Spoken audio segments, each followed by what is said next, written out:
¿Qué es en verdad el plan de salvación?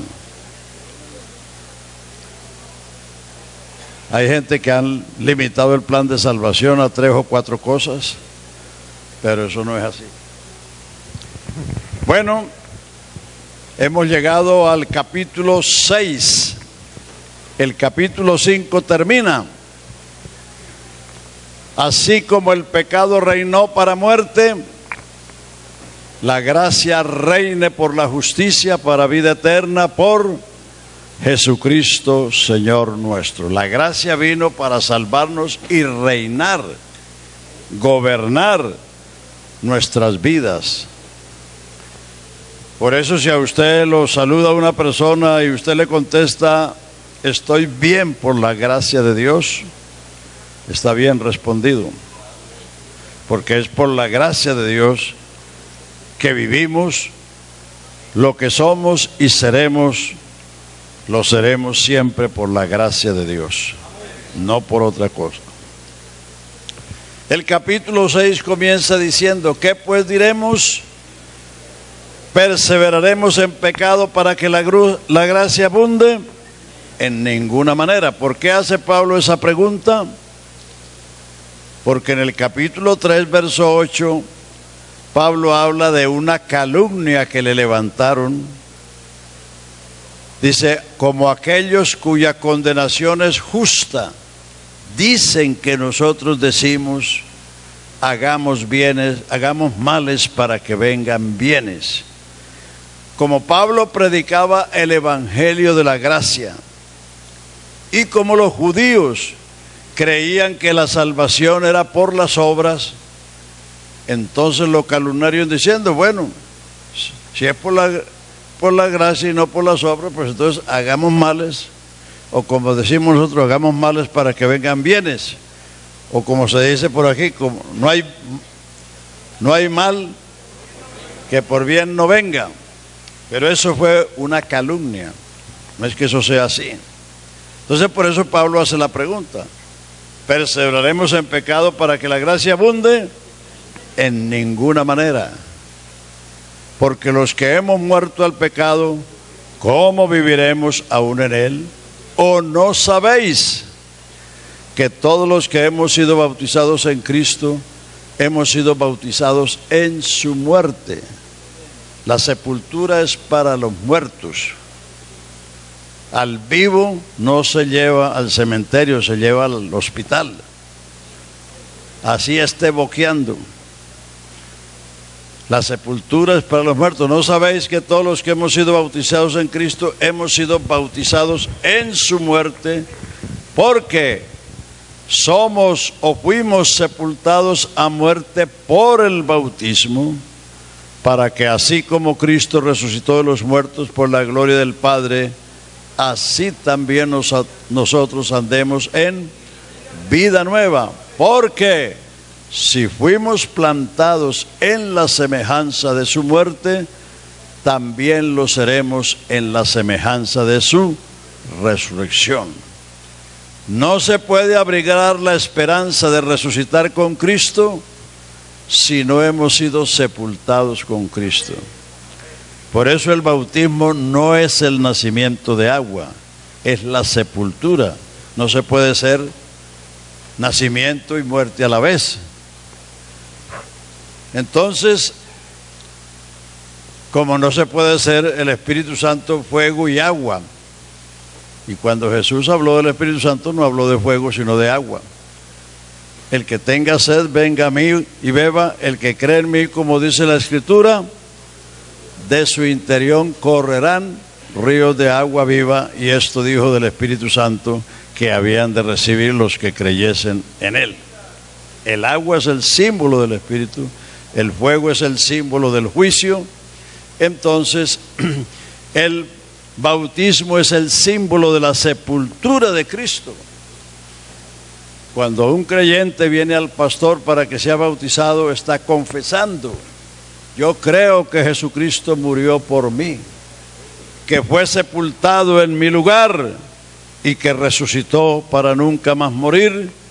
Y porque yo creo eso, vengo al ministro para que me sepulte, aleluya, en la semejanza de la sepultura de Cristo, a fin de abrigar la esperanza que cuando venga la mañana de la resurrección, yo me levantaré también en la semejanza de la resurrección de Cristo. Aleluya, aleluya. Entonces el bautismo es la sepultura, no el nacimiento. ¿Qué más sigue?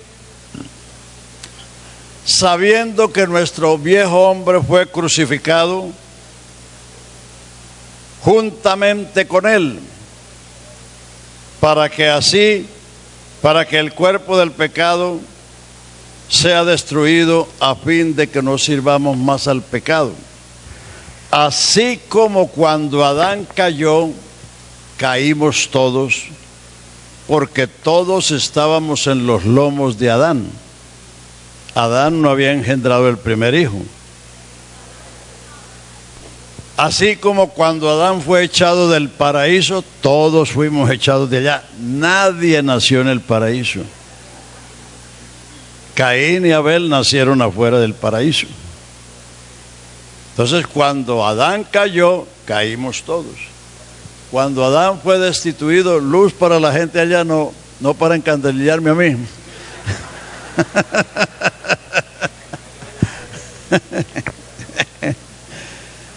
Cuando Adán fue destituido, fuimos destituidos todos, porque todos estábamos en Adán.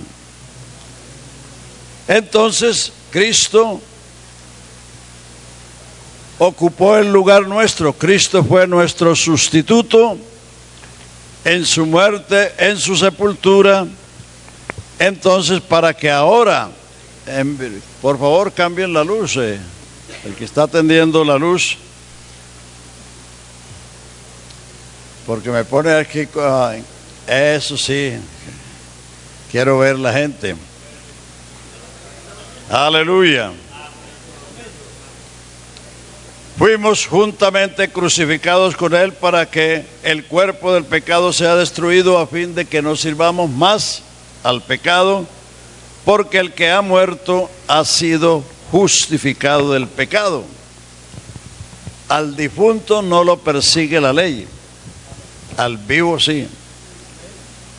A un delincuente la policía le tiene el sumario y cuando lo agarran lo llevan ante el juez.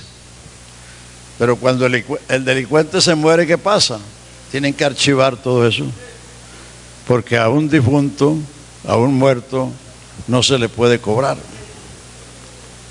Entonces, precisamente, por eso la ley no tiene nada contra nosotros, porque nosotros morimos juntamente con él fuimos crucificados, como juntamente caímos en Adán. Lo que vimos ayer, el contraste en el capítulo 5, por una desobediencia, por un pecado, por una transgresión, vino el juicio, vino la muerte, vino la condenación a todos los hombres. Pero por una obediencia, por una justicia, por un acto de humillación que hizo Cristo, vino la gracia, el don de la justicia, la salvación para todo el que recibe a Cristo. Aleluya. Así que entonces, por eso este capítulo habla del reinado de la gracia en los creyentes, en los salvos, para que el que ha muerto ha sido justificado. Si una persona no ha muerto al pecado, está vivo el pecado, entonces también su sumario está vivo. Pero si ha muerto, ha sido justificado. Si morimos con Cristo, creemos que también viviremos con Él, sabiendo que Cristo, habiendo muerto al pecado una vez, a Dios vive y la muerte no se enseñoreará más de él. Porque en cuanto murió al pecado, murió una vez por todas, mas en cuanto vive, para Dios vive. Está hablando de Cristo y ahora hace la aplicación a nosotros. Así también vosotros considerados muertos al pecado, pero vivos para Dios en Cristo Jesús, Señor nuestro. No reine pues el pecado en vuestro cuerpo mortal, para que le obedezcáis en las concupiscencias. El pecado nos asedia a todos, el pecado nos rodea. Hebreos 12 dice: por tanto nosotros, teniendo tan grande nube de testigos, corramos con paciencia la carrera que tenemos por delante. He puesto los ojos en Jesús, el autor y el consumador de la fe, despojándonos de todo peso y del pecado que nos asedia, corramos con paciencia. Habla de dos cosas: el pecado que nos asedia y el peso. Los atletas usan ropa liviana para poder correr. Hay cosas que no son pecado, pero son un peso que no nos deja correr. Entonces, despojémonos de todo peso, lo que estaba hablando el hermano Jaire, de todo peso y del pecado, y corramos con paciencia la carrera que tenemos por delante, puesto los ojos en Jesús, autor y perfeccionador de la fe. Pecado es la transgresión de la ley. Donde no hay ley, no hay transgresión. Pero hay cosas que no son transgresiones, pero como dice Pablo, no convienen. Todo me es lícito, pero no todo conviene. Todo me es lícito, pero no todo edifica. O sea que las cosas están clasificadas entre las buenas y las malas, y las que no son ni lo uno ni lo otro, pero que no son convenientes. Entonces, para eso Dios nos ha dado discernimiento, para no dejarnos envolver de esas cosas que pueden restarnos la fuerza y el vigor para correr la carrera, y envolvernos en situaciones que nos pueden llevar al pecado. Así también vosotros, considerados muertos al pecado, pero vivos para Dios en Cristo Jesús. No reine pues el pecado en vuestro cuerpo mortal, de modo que le obedezcáis en sus concupiscencias. No es que vamos a estar encerrados en una urna, en una cápsula, inmunes al pecado. No, el pecado nos rodea. Tenemos que vivir en el mundo que nos rodea. No somos exentos de las inclemencias del mundo que nos rodea, pero entonces tenemos un conocimiento, una luz, tenemos la gracia poderosa y abundante del Señor que nos capacita, aleluya, para vivir la vida cristiana. Ni tampoco presentéis vuestros miembros al pecado como instrumentos de iniquidad, sino presentaos vosotros mismos a Dios como vivos de entre los muertos, y vuestros miembros a Dios como instrumentos de justicia. Porque el pecado no se enseñoreará de vosotros, pues no estáis bajo la ley, sino bajo la gracia. ¿Qué pues pecaremos porque no estamos bajo la ley, sino bajo la gracia? En ninguna manera. Dame, hijo mío, tu corazón, y miren tus ojos por mis caminos, no por los suyos, porque los suyos pueden estar torcidos. Hay camino que al hombre le parece derecho, pero su fin es camino de muerte. Dame, hijo mío, tu corazón, y miren tus ojos por mis caminos. ¿Por qué fracasó Israel? Jehová notificó a Israel sus obras y a Moisés sus caminos. Moisés conocía los caminos de Dios, Israel solo conocía las obras. Cuando Dios hacía un milagro, se postraban en el piso, se echaban tierra en la cabeza, bailaban y hacían de todo. Pero cuando el asunto se ponía color de hormiga, murmuraban contra Moisés, contra Dios, renegaban y hasta querían hacerse un capitán para volverse a Egipto, porque ellos no conocían los caminos de Dios. Nosotros estamos llamados para conocer los caminos de Dios, no solamente las obras, sino los caminos. Entonces, hermanos, a esto hay que ponerle toda la inteligencia, toda la sabiduría, toda la fuerza. No escatime fuerza. Si usted quiere estar vigoroso y fuerte, trabaje. Si fueres flojo en el día del trabajo, tu fuerza será reducida. Pero si trabajas, será aumentada. Es mejor gastarse que oxidarse. Hay gente que, allá me estaba diciendo un sobrino en Bogotá, que todos esos petroleros que se retiran de la Ecopetrol, se ponen a hacer nada, a los 2 o 3 años se mueren. Porque están acostumbrados a un tren de trabajo y después llegan a no hacer nada y se oxidan y rapidito se mueren. Así que trabaje con ganas,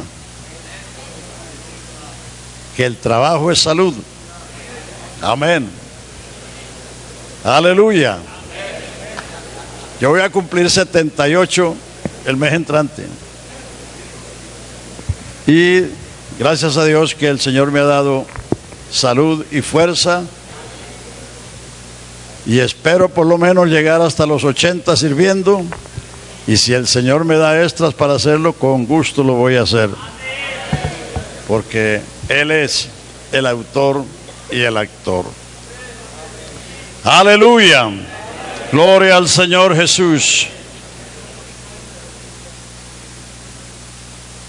Pecaremos, ¿qué pues diremos? Pecaremos porque no estamos bajo la ley, sino bajo la gracia. En ninguna manera. ¿No sabéis que si os sometéis a alguien como siervos o coesclavos para obedecerle, sois esclavos de aquel a quien obedecéis? ¿O del pecado para muerte o de la obediencia para justicia? Pero nota el verso 17.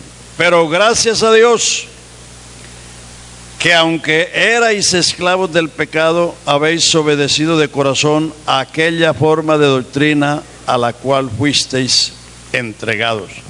La doctrina es una forma, un molde, un modelo. Así como usted ve unas columnas redondas o cuadradas o rectangulares, bien hechas. ¿Por qué? Porque pusieron una formaleta y vaciaron esa columna. Entonces la doctrina es lo que nos da forma. La doctrina es la estructura del cristiano como de la iglesia. Y usted no puede predicar los argumentos que a usted se le ocurran. Y usted no puede estar predicando lo que ve en la televisión o en el internet o lo que lee en cualquier libro. Usted debe primero empaparse de la Biblia, porque la Biblia es la regla de fe y de práctica. Y si usted no conoce la Biblia, usted va a juzgar la Biblia por los libros, cuando tiene que ser al contrario, juzgar los libros por la Biblia. Pero si usted tiene esa actitud de negligencia hacia la enseñanza, todas estas cosas, usted va a terminar predicando cualquier cosa. Pero lea lo que dice: aunque fuimos esclavos del pecado, ahora habéis obedecido de corazón a aquella forma de doctrina. Es decir, la doctrina es un molde que nos da forma. Todos esos problemas que se están viviendo en la iglesia, que los predicadores están denunciando, todo eso se arregla con la palabra de Dios. Porque la palabra de Dios, como dije antes, parte el alma, parte el espíritu, parte las coyunturas y revela la condición del hombre. Entonces hay que dedicarnos a empaparnos de la palabra de Dios para que usted pueda juzgar o evaluar. Juzgar no siempre es para condenar, juzgar también es evaluar. Evaluar lo que usted lee, evaluar lo que usted oye, evaluar lo que usted ve y entonces tener un juicio correcto de lo que está leyendo, de lo que está viendo o de lo que está sucediendo en su medio o en su congregación. Y libertados del pecado vinisteis a ser siervos de la justicia. Hablo como humano, por vuestra humana debilidad.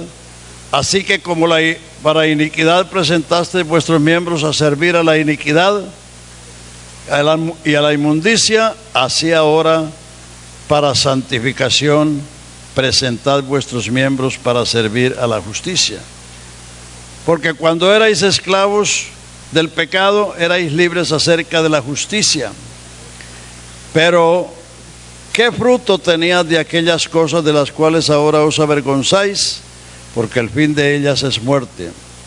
Mas ahora que habéis sido libertados del pecado y hechos siervos de la justicia, tenéis por vuestro fruto la santificación y por fin la vida eterna. Vamos a ver si alcanzamos a decir. Fíjese que aquí es donde aparece por primera vez la palabra santificación en el plan de salvación. Y la santificación es un fruto de la justificación, de la redención, de la propiciación, de la reconciliación. Entonces la santificación es un fruto, pero la santificación no se puede colgar en las vidas de las personas, como algunos que piensan que la ropa es lo que hace santa a las mujeres.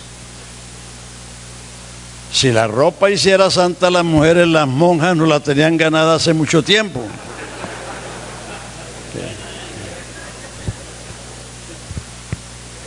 Vea, les voy a hablar ahora de esto. La santificación tiene 3 etapas. Póngale cuidado a esto para que no predique cosas que no son la santidad. Note usted que ni Pablo ni Pedro usan la palabra santidad para hablar del arreglo de la mujer. Usan la palabra modestia, pudor y decoro.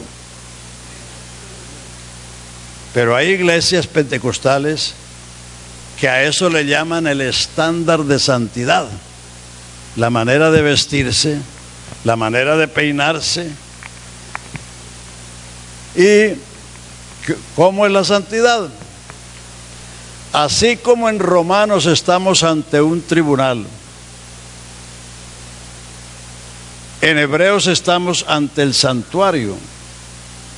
Y la doctrina de la santidad está en Hebreos, comenzando por el capítulo 2 que dice en el verso 11, el que santifica y los que son santificados de uno son todos.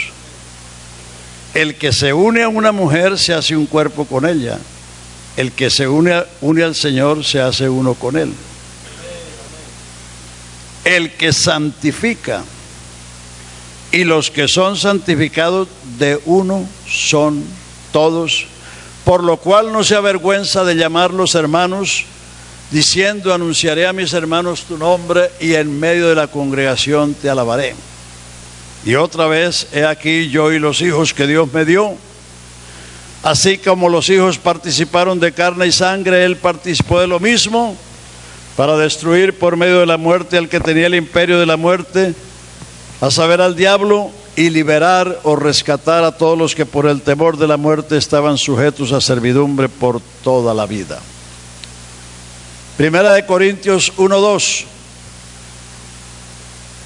Pablo apóstol de Jesucristo, a los santos y fieles en Cristo Jesús, a los santificados llamados a ser santos. Eso parece una redundancia, que los santificados sean llamados a ser santos, pero no es redundancia.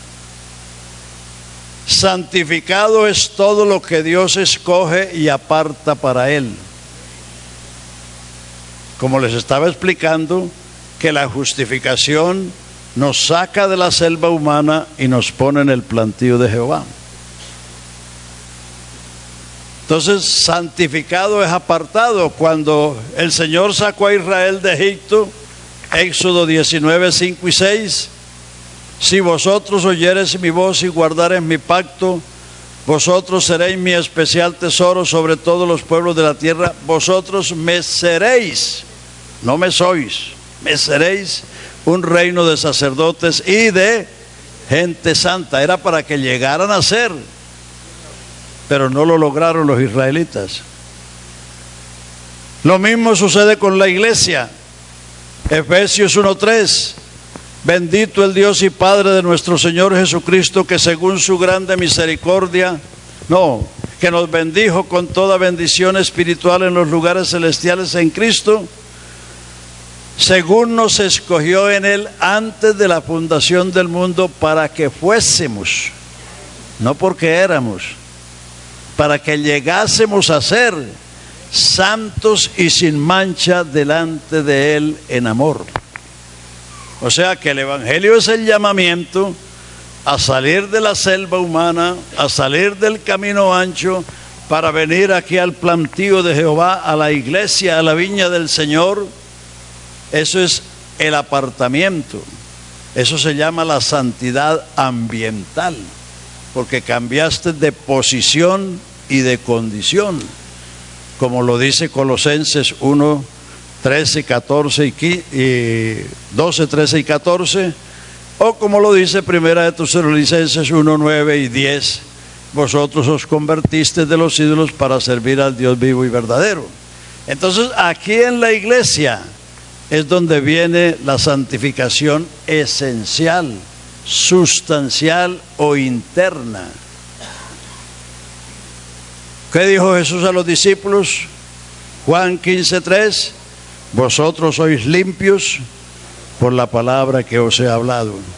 Juan 17:17, Padre, estos que me has dado, santifícalos en tu verdad, tu palabra es verdad. Cristo amó la iglesia y se entregó por ella para santificarla y purificarla en el lavacro de la palabra.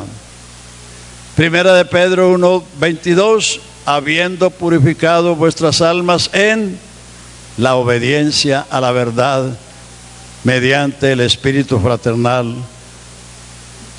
Entonces, la santificación se produce en la iglesia a través de la enseñanza y de la predicación. Por eso el Señor nos reclutó para perfeccionar a los santos. Porque santo es todo lo que Dios saca del mundo y lo trae acá a la iglesia. Pero ese santo no es perfecto. Esa persona trae los hábitos del viejo hombre. Por eso se le dice que se despoje de los hábitos del viejo hombre y se vista de los nuevos. Por eso a cualquiera recién convertido se le pela el cable. ¿Sí saben qué es eso? Sí, que por cualquier cosa se enoja, o puede cometer o decir alguna mala palabra o cualquier otra cosa, porque él es un santo porque está apartado, pero no está perfeccionado. Entonces, la santificación sustancial, Hebreos 10, desde el verso 1 hasta el 10. Porque la ley, teniendo la sombra de los bienes venideros, no la imagen misma de las cosas, nunca puede, por los sacrificios que se ofrecen, a ser perfecto en cuanto a la conciencia el que practica dicho culto. Pues, si ese culto pudiera perfeccionar una vez hechos los sacrificios, estaría limpio del pecado y no habría más mención. Con esto se hace mención o se hace memoria de los pecados. Entonces, ¿qué dice más adelante? A ver, Hebreos 10:10. Ojalá que miren para que vean lo que pasó ahí.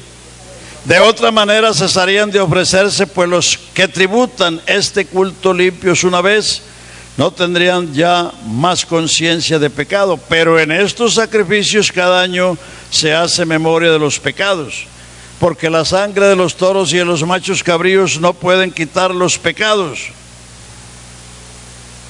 Porque por lo cual, es decir, porque la sangre de los toros y los machos cabríos no pueden quitar los pecados, porque el que practicaba dicho culto no estaba perfeccionado. Por lo cual dice, entrando en el mundo, dice, sacrificio y ofrenda no quisiste, mas me preparaste cuerpo. Holocaustos y expiaciones por el pecado no te agradaron.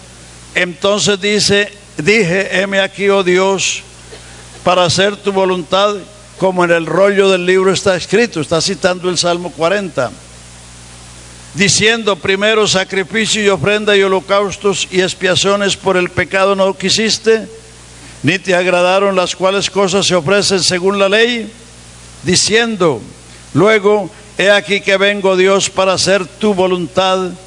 Quítalo primero para establecer esto último. En esa voluntad del que vino, del que estaba escrito en el Salmo 40, en esa voluntad somos presentes, santificados por la ofrenda del cuerpo de Jesucristo, hecha una vez para siempre. Porque ciertamente todo sacerdote está día tras día ofreciendo los mismos sacrificios que nunca pueden quitar los pecados, pero Cristo, habiendo ofrecido un solo sacrificio por los pecados, se ha sentado a la diestra de Dios. De ahí en adelante, esperando hasta que sus enemigos sean puestos por estrado de sus pies, porque con una sola ofrenda hizo perfectos para siempre, ¿a quiénes? A los santificados, o sea, a los apartados. O sea, la santidad esencial, la del corazón, la interna, la produce el conocimiento de la obra redentora de Cristo. La justificación, la redención, la reconciliación, la propiciación, todo esto, la liberación. Cuando usted le predica a la iglesia lo que Jesús hizo, y en virtud de lo que Él hizo, eso nos afectó a nosotros, es cuando la iglesia es santificada. Somos santificados por la ofrenda del cuerpo de Jesucristo, hecha una vez para siempre. ¿Y qué sigue diciendo? Y esto lo atestigua el Espíritu Santo después de haber dicho, este es el pacto que haré con ellos. Pondré mis leyes en sus corazones y en sus mentes las escribiré. En la ley no era así. La ley decía, te las pondrás aquí, las pondrás delante de ti, las pondrás en las paredes, en los postes. Porque ellos no eran un pueblo nacido de nuevo. Ellos necesitaban una orden. No haga esto, no haga aquello, haga esto, haga lo otro. Este es el nuevo pacto que haré con ellos. Pondré mis leyes en sus corazones, en sus mentes las escribiré. Y añade, no me acordaré más de sus pecados e iniquidades, porque donde hay remisión de estos, no hay más ofrenda por el pecado. Entonces viene una conclusión. Así que, hermanos, tenemos libertad de entrar al lugar santísimo, de recibir el Espíritu Santo. ¿Cómo? Por el camino nuevo y vivo que Él nos abrió. Esto es por el velo de su carne que fue rota.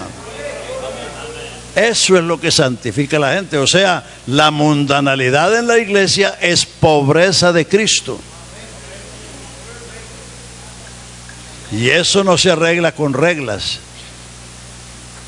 En una de las visitas que el hermano Larce me hizo a Medellín, íbamos para el Popular allá, Iba con otro hermano pastor, y ese hermano pastor le dice al hermano Larce: ¿cuántos centímetros necesita tener la falda de la mujer después de la rodilla?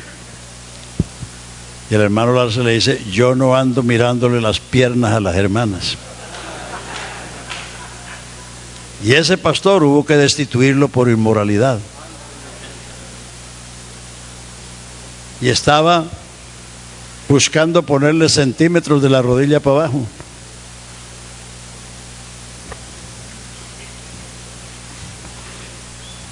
No, la santidad no está en el vestido. El hábito no hace al monje, pero el monje sí hace su hábito. ¿Cuántos bandidos se han asaltado bancos vestidos de cura o de monja? Porque el hábito no hace al monje. Pero todo monje sí carga su hábito con orgullo. Te ve esos hindúes con su balandrán rosado, andan por la calle orgullosos de eso. Porque el hábito no hace al monje. Pedro dice: porque así se ataviaban aquellas santas mujeres que esperaban en Dios, siendo sujetas a sus maridos. Se ataviaban así porque eran santas, no para ser santas. El santo se viste como tal. ¿O acaso cuando usted se va a meter debajo del carro se pone el mejor vestido y la corbata y la camisa blanca? No, te pones un overol o te pones un pantalón viejo, una camisa vieja, porque se va a meter debajo del carro a hacer alguna cosa allí. Uno se viste como es y para lo que hace. Entonces la mujer santa se viste santamente. Y la que no es santa, pues está recateando a ver hasta dónde puede subir la falda. Exacto.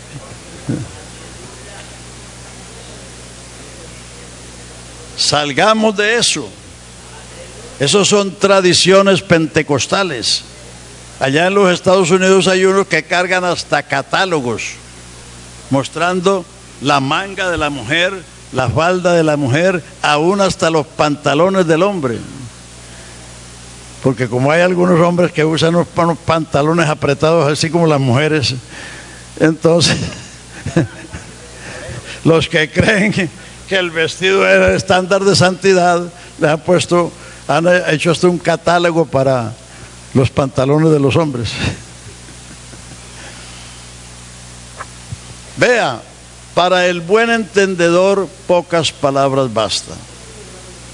Cuando Adán pecó y se vio desnudo, la pobre idea de él fue hacerse un delantal de hojas de higuera, pan para hoy y hambre para mañana, porque el sol le iba a secar las hojas y iban a quedar en las mismas.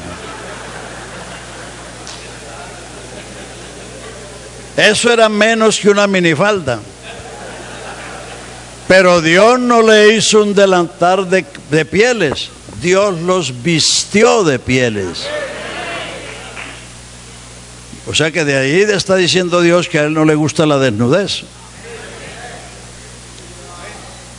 Y cuando el sacerdocio levítico dice que no haría gradas para subir al altar para que no se le viera la desnudez eran los tobillos.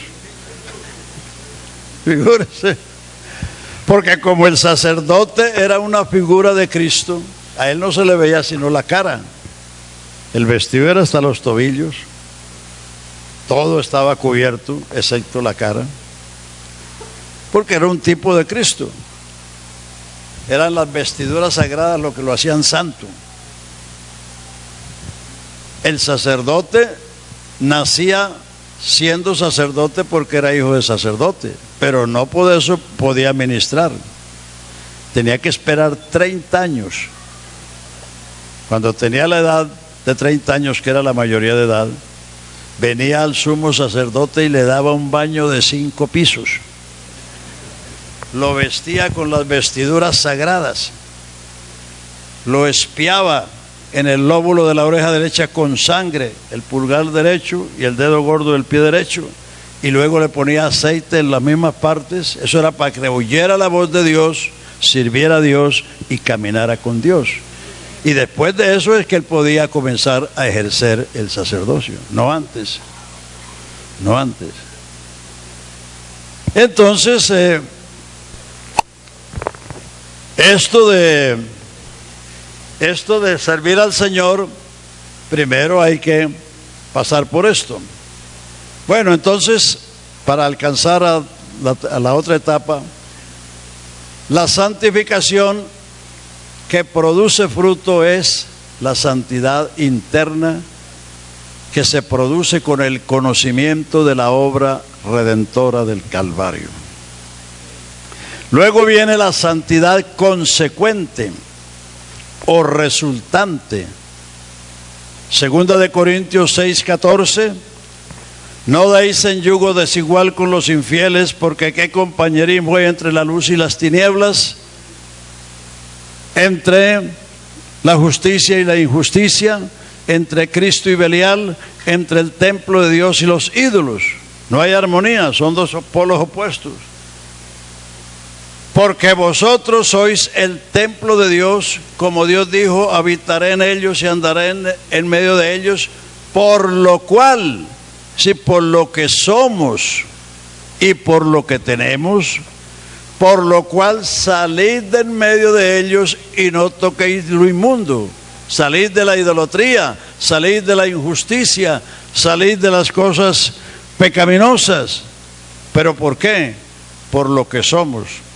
Por lo cual salid de en medio de ellos y no tocáis lo inmundo, y yo os recibiré y seré a vosotros padre, y vosotros me seréis hijos e hijas, dice el Señor Todopoderoso. Pero ahí no termina, siga con el 7.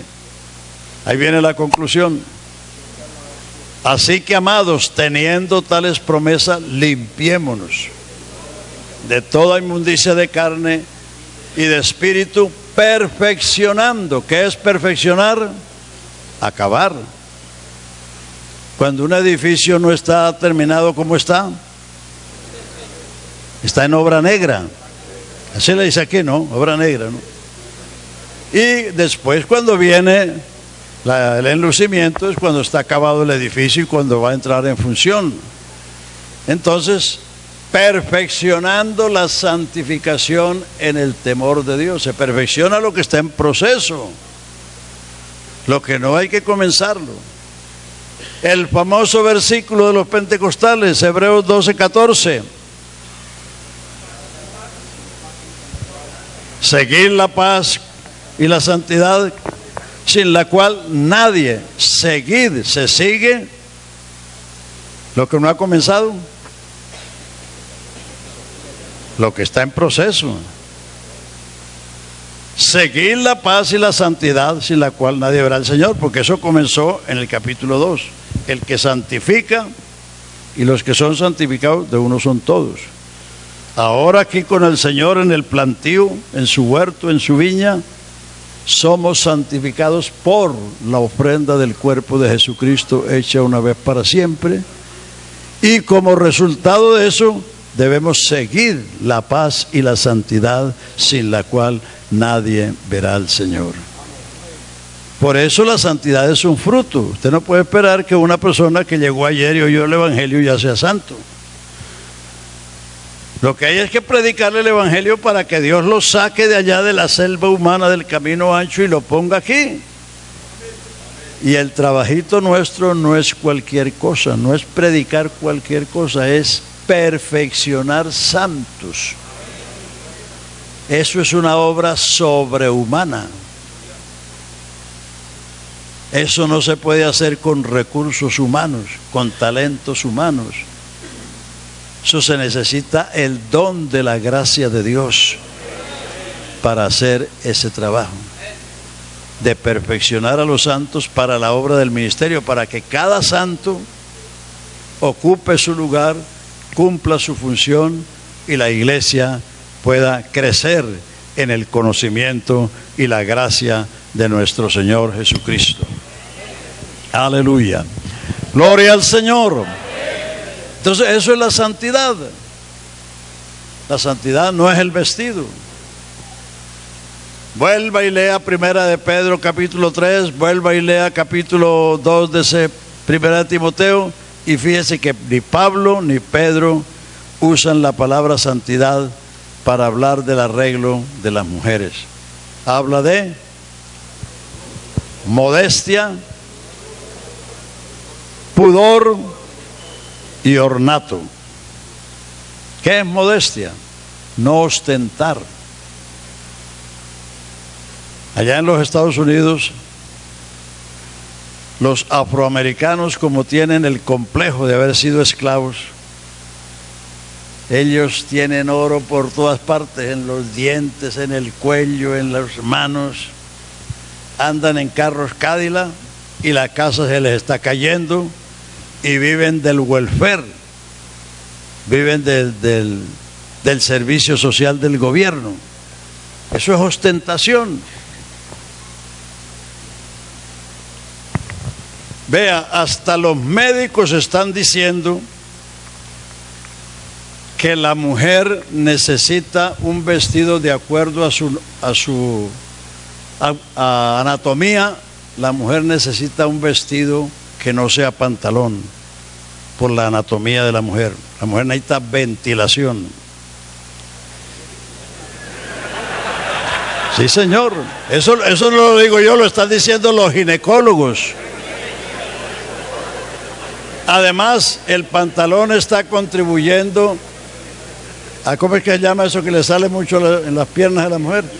Celulitis, y está contribuyendo a la mala circulación de la sangre, sencillamente porque las mujeres, como lo que les gusta es mostrar lo que son, y el vestido no se hizo para mostrar el cuerpo, sino para cubrir el cuerpo.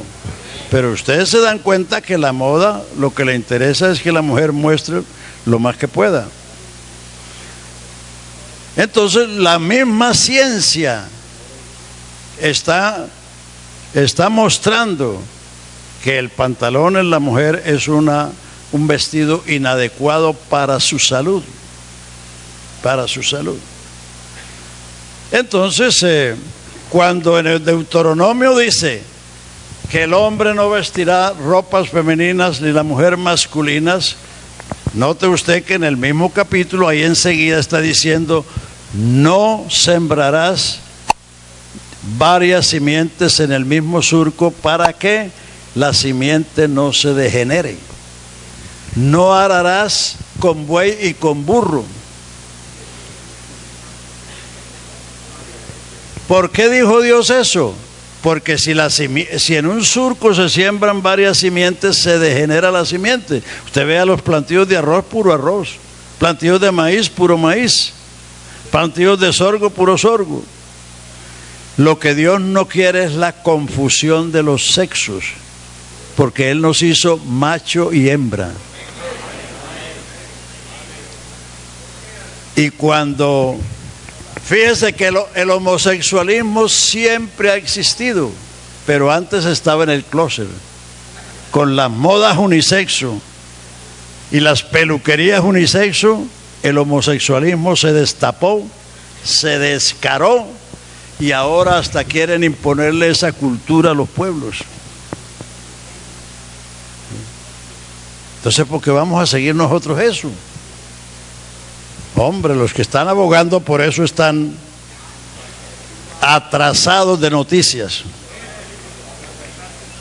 Algunos piensan que piensan así porque son modernos. No saben nada realmente. Lo que Dios no quiere es la confusión de los sexos. El Señor nos hizo varón y hembra. La hermosura de la mujer es su feminidad. Es tan aborrecible ver una mujer amachada como ver a un hombre afeminado. La hermosura de la mujer es su feminidad. Y si a nosotros nos cabe la palabra hermoso, es que seamos varones. Como le dijo Uribe a Chávez.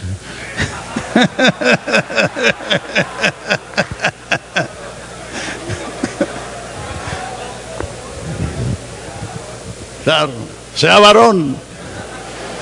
Y ustedes, hermanas, ustedes no necesitan imitar el mundo, hermano. Lo más hermoso que hizo Dios fue la mujer. ¿Por qué las mujeres son hermosas? Porque fueron hechas de la costilla del hombre.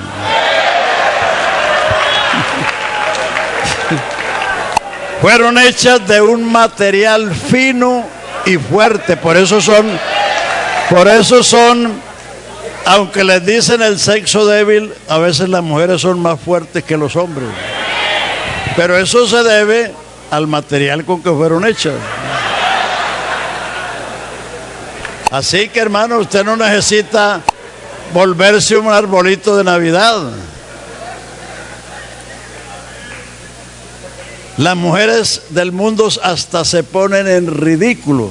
Vea, allá en Río de Janeiro hace un tiempo le pasó a un ladrón una cosa. Se estaba metiendo por la ventana y la señora que estaba en la cama se despertó, pero esas eran señoras que se maquillan todo. Pero cuando se van a acostar se quitan el maquillaje, y cuando el hombre la vio que se estaba levantando, se pegó tremendo susto que se cayó de la ventana. Porque las mujeres lo que hacen es dañarse la piel. A mí me han preguntado algunas, bueno, ¿y qué usa usted para la piel? Yo le dije, no, agua y jabón.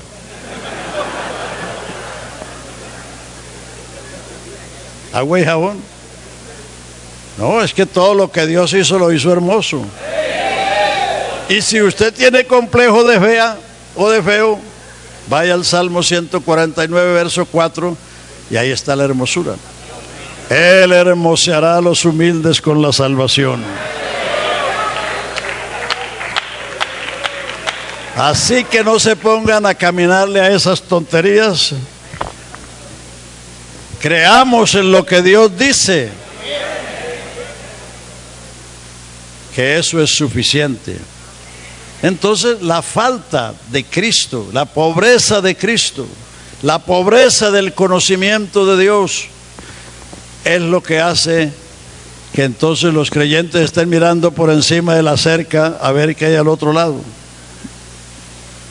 porque no están satisfechos en Cristo. Cuando Pablo dice que en Él estáis completos, quiere decir en Él estáis realizados. Sea viejo, sea joven.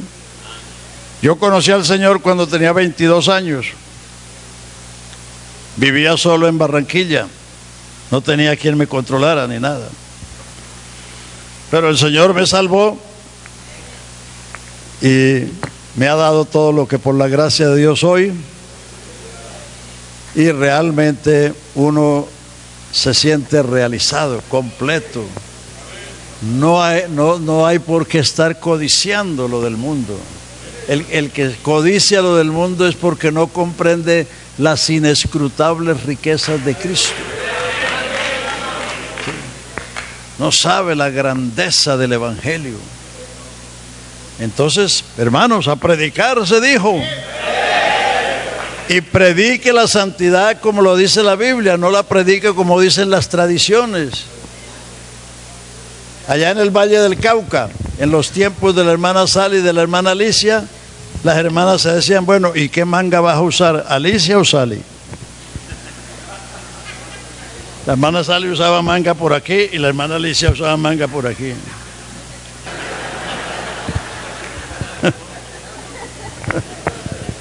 Hombre. A las mujeres no les gusta ver los hombres mal vestidos y mucho menos desnudos. Al hombre es el que le gusta, ¿verdad? Porque el hombre es ojo, la mujer es oído. Por eso hay mujeres bonitas casadas con hombres feos, porque saben echar el cuento bien y la mujer es oído.